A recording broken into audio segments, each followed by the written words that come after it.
Hello दोस्तों, कैसे हैं आप सब और कैसी चल रही है आपकी अपने आने वाले एग्जाम्स की प्रिपरेशन। सिल्विया प्लैथ की पोइट्री लेडी लेजरस आज हम कवर करने वाले हैं। एमईजी 01 की एक बहुत ही इंपॉर्टेंट पोइट्री और हम बहुत ही आराम से कवर कर लेंगे। पूरा वीडियो बहुत ध्यान से देखिएगा। जो मैं आपको बताऊंगी मेजरली वहीं से आपको आरटीसीज भी आएंगी और ऐसे क्वेश्चंस भी। British poetry Sylvia Plath lady Lazarus. Let us start the video. अगर आप में से किसी ने अभी तक अच्छी प्रिपरेशन नहीं की है तो इन पीडीएफ की हेल्प से कर सकते हैं। ऐसे questions, critical analysis, mini PDF guide to write ऐसे क्वेश्चन, 12 रिपीटेड मोस्ट रिपीटेड ऐसे क्वेश्चंस, 30 इंपॉर्टेंट एक्सट्रैक्ट्स, एक sample paper, solved paper June 2024 का, सॉल्ट पेपर दिसंबर 2024 का, बहुत ही रीसेंट, मैंने अभी रिसेंटली ऐड किया है पीडीएफ नंबर 8 को। तो और आप इस टेलीग्राम लिंक पर मुझसे कांटेक्ट करके इन पीडीएफ्स के बारे में इंक्वायरी कर सकते हैं। अब बात करते हैं अपनी पोएट की। 1932 से 63 तक का छोटा सा लाइफ स्पैन रहा। इन्होंने सुसाइड किया था। कन्फेशनल पोएट्री के लिए बहुत जानी जाती है। कन्फेशनल पोएट्री क्या होती है डिटेल में करेंगे। Generally mental illness, identity, trauma, death से रिलेटेड वर्क्स होते हैं। इनके नोटेबल वर्क्स को भी देख लेते हैं। Colossus which was published in Colossus and the Other Poems 1960 का कलेक्शन है। Then it is Ariel 1965 का and The Bell Jar, the only novel written by her 1963। अगर कुछ इंपॉर्टेंट वर्क्स को अपने ऐसे क्वेश्चन के शुरुआत में मेंशन कर देते हैं along with the introduction of the poet, तो आपके आंसर को एक अच्छी वेटेज मिल जाती है and you can score good। तो हम आज ये भी समझेंगे कि कन्फेशनल पोइट्री क्या होती है। एक ऐसी पोइट्री जिसमें राइटर अपनी फीलिंग को बस पेन पर उड़ेल कर रख देता है। कुछ भी जो उनके दिमाग में है, जो दिल में है, जो ट्रॉमास उन्होंने फेस किया आज तक के उनके खुद के क्राइम्स, खुद के कन्फेशन, खुद के सिंस, खुद के सीक्रेट्स, खुद के लाइज, खुद के truth, everything they right in the form of their poetry, that is called confessional poetry. तो देखते हैं क्या होते हैं कन्फेशनल पोइट्री के फीचर्स। सबसे पहला तो काफी पर्सनल और इंटीमेट होती है। राइटर्स अपने प्राइवेट इमोशंस और प्राइवेट एक्सपीरियंस लिखते हैं। It is very much autobiographical. Generally अपने बारे में ही, अपनी लाइफ इवेंट्स, अपनी फीलिंग्स के बारे में लिखा जाता है। थीम्स अगर देखेंगे तो you will find mental illness, trauma, death, identity, अपना आइडेंटिटी क्राइसिस। इमोशनल डेप्थ बहुत ही ज्यादा होती है इस तरीके की पोइट्री में। पोएट के दिमाग तक हम लोग पहुंच जाते हैं। और अगर की फिगर्स की बात करें तो Sylvia Plath, Robert Lowell and Anne Sexton, these three are the major figures of the group called confessional poets। बात करेंगे अपनी पोइट्री लेडी लेजरस की, जो कि सबसे पहले पब्लिश हुई थी 1965 में in the collection Ariel, Sylvia Plath की डेथ के 2 साल बाद। काफी सिग्निफिकेंट पोइट्री है क्योंकि सिल्विया प्लैथ की सबसे ज्यादा पॉपुलर पोइट्रीज में से एक है। और इस पोइट्री का थीम वही है जो जनरली उनकी बाकी सभी पोइट्रीज का रहता है, उनकी सुसाइडल थॉट्स और सुसाइडल अटेम्प्ट्स। एक कन्फेशनल पोइट्री की कैटेगरी में आती है क्योंकि अभी मैंने आपसे कन्फेशनल पोइट्री की बात की कि it shows the intense inner emotions of the mind, of the body, of the soul of the writer। सबसे पहले देखते हैं हमारे टाइटल का मतलब क्या है। लेजरस आखिर है क्या? लेजरस एक बिब्लिकल फिगर है। It alludes to the biblical Bible story of Lazarus. Lazarus एक काफी पॉपुलर फिगर थे जिनको मौत से खींच कर लाए थे Jesus Christ. Is the figure in new testament whose life is restored by Jesus Christ 4 days after his death। उनकी डेथ के 4 दिनों बाद उनको जीवित कर दिया गया था जीसस क्राइस्ट के द्वारा।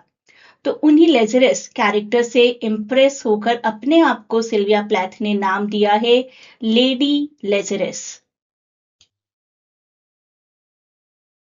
अब हम इस पोएट्री की इंपॉर्टेंट लाइंस देखते हैं किस तरीके से हमारी राइटर सुसाइडल हैं।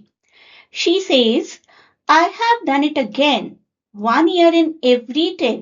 I manage it। In lines में वो रीडर्स को हिंट दे रही हैं कि उन्होंने फिर से एक सुसाइड अटेम्प्ट किया है। Somehow, once in every 10 years, she manages to make a suicidal attempt।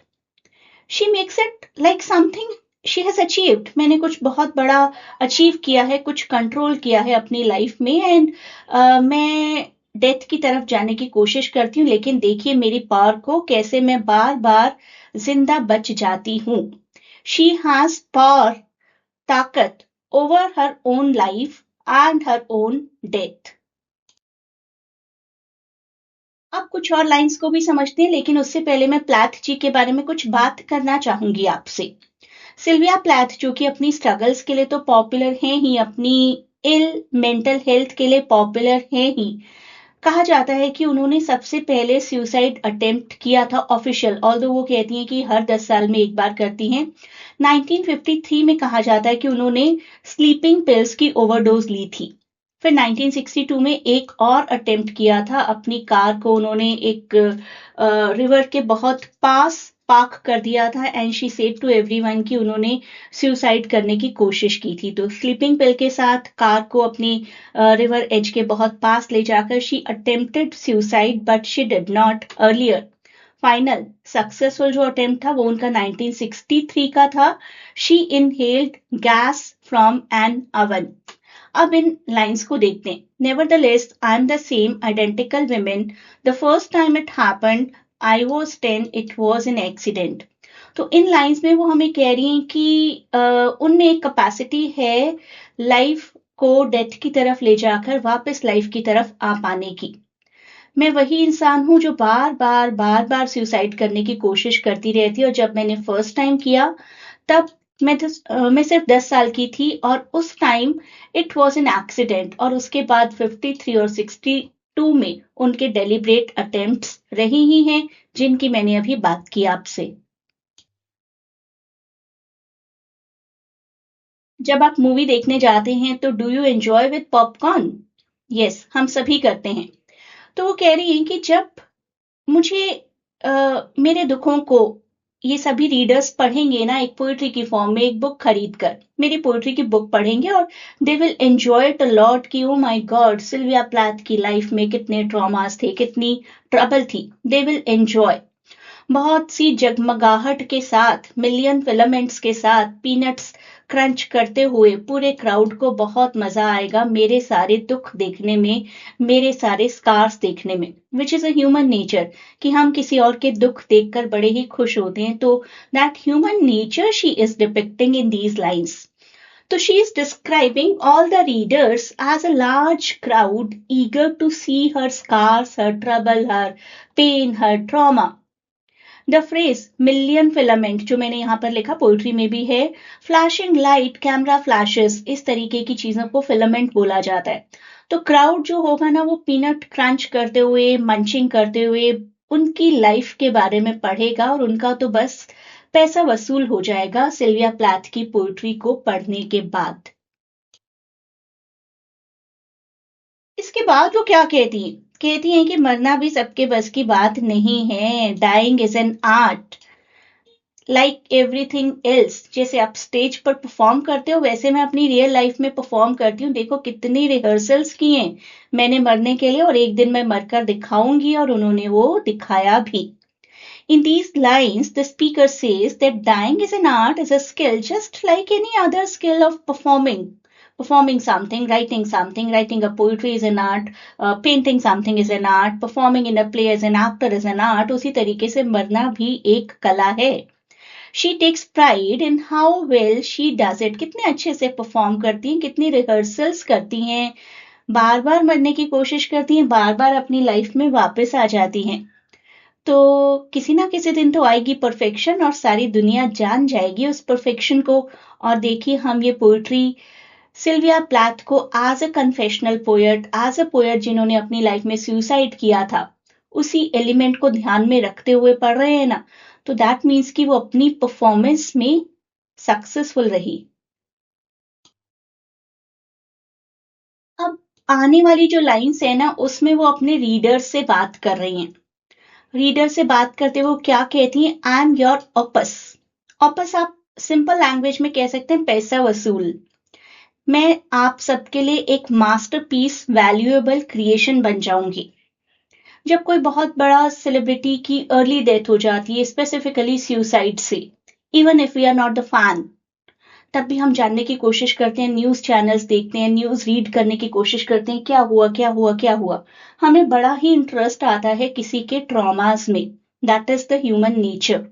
This is what she is saying कि जब वो मर जाएंगी और उनकी तकलीफों से रिलेटेड, उनके दुखों से रिलेटेड कोई पोइट्री कोई पढ़ रहा होगा तो वो सबके लिए ऑपस बन जाएंगी, वैल्यूएबल क्रिएशन बन जाएंगी, गोल्ड बन जाएंगी।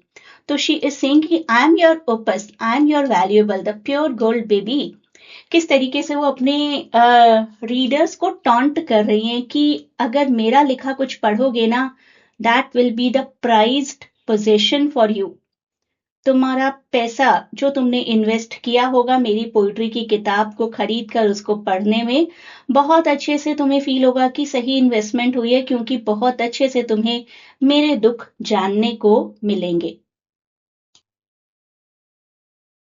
तो अब पूरी पोइट्री की एक ओवरऑल थीम देख लेते हैं हम कि क्या क्या कहना चाहा है हमारी राइटर ने इस पूरी पोइट्री में।